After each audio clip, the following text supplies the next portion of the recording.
So just to review what's been happening the past few weeks in John's gospel. Jesus fed the 5,000 and he tried to get away to be alone because they wanted to make him king. But his disciples followed him along with the apostles. And now begins John's bread of life discourse. Jesus is telling his disciples that he is the bread of the everlasting life, unlike manna their ancestors ate in the desert. He tells them to eat his body and drink his blood. Jesus says the words, "I have spoken as spirit and life. The flesh is of no avail." Many in the crowd have no clue what Jesus means, and a number of people freak out wondering what he is talking about. I think I felt the same way the first few times I read the scriptures way back when. Jesus asked, "Are you shocked?" A number of followers are shocked because they are taking this discourse in the literal sense. Even today, when many hear this discourse, they are caught off guard. What does this all mean? Realizing they don't understand, the people ask for more signs. But Jesus continues to explain his relationship with God and reemphasizes that he is the bread of life. Interesting to note, John was writing this gospel for mainly established communities that celebrated and were familiar with the Eucharist. They connected the bread and blood references to Eucharist. And that helps me to make more sense of Jesus' words. I've learned in my experiences with Bible studies, small groups, readings that I've done, that when reading the scriptures, to read them twice. The second time I try and place myself in the reading, identifying with one or more of the characters. I also look for a word or phrase that strikes me, and I'll think about it in more depth. Then I try to see what challenge the readings present to me, or ask myself, what am I to learn? My goal after all of this is to ask myself, what am I going to do differently to make a difference, to be more Christ-like? After reading this gospel, what coming back to me was because of what John was writing, many of the disciples returned to their former way of life.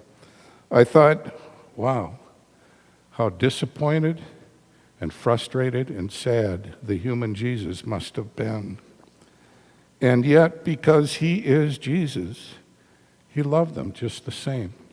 No judgment, just as we are loved today, always. And once again, in my stream of consciousness, that got me to thinking, what kind of disciple am I? Would I have walked away? Would have been the times in my life that I, in a sense, have walked away. The ups and downs of my spiritual journey. As I've gotten older, I've noticed that my mind wanders a lot, a fact verified by my wife. So thinking further, I ask, why am I here at Spirit of Hope? Could be many reasons. I like the treats after Mass. I like telling people that they are wonderful and amazing. And I love preaching, and I hope you do too. I like telling Marty a joke just to hear him laugh. I like giving and receiving love and acceptance that is present here and online. I like the holy and beautiful space. I like seeing familiar faces and meeting new people.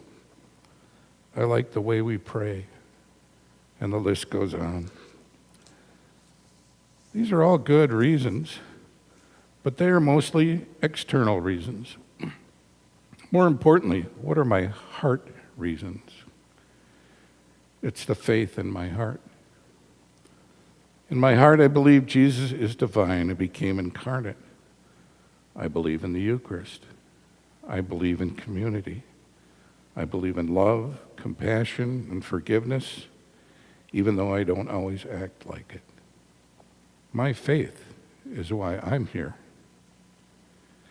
In my head, I may not understand a number of things, but I'm committed to my faith and expressing that heart commitment by being here in community. Like Joshua said, as for me and my household, we shall serve the Lord. And Peter, when Jesus asked him, do you also want to leave? I stand with Peter, who responded, Master, to whom shall we go? You have the words of everlasting life. You are the Holy One of God. Growing in faith is an ongoing process. So, why are you here? Good question. And there was a question from yesterday's workshop that I thought was good. Are we running toward or away from something? An answer would be great, but the real challenge, even if still pondering an answer, is what are we going to do differently to make a difference in the world? Will we commit to sharing conversations and acts of kindness to inspire hope? Another quote from yesterday. Simple things matter. A smile, a hello, thanking people for all they do, a call or text to someone who comes into our spirit, just listening to people's stories, blessing the yin-yang driver who cuts you off on the way home. Like my friend and mentor, Father Tony Kilroy, said to me, Jim, all Jesus said was follow me. Pretty simple. But to live like Jesus, holy wow, that's the challenge.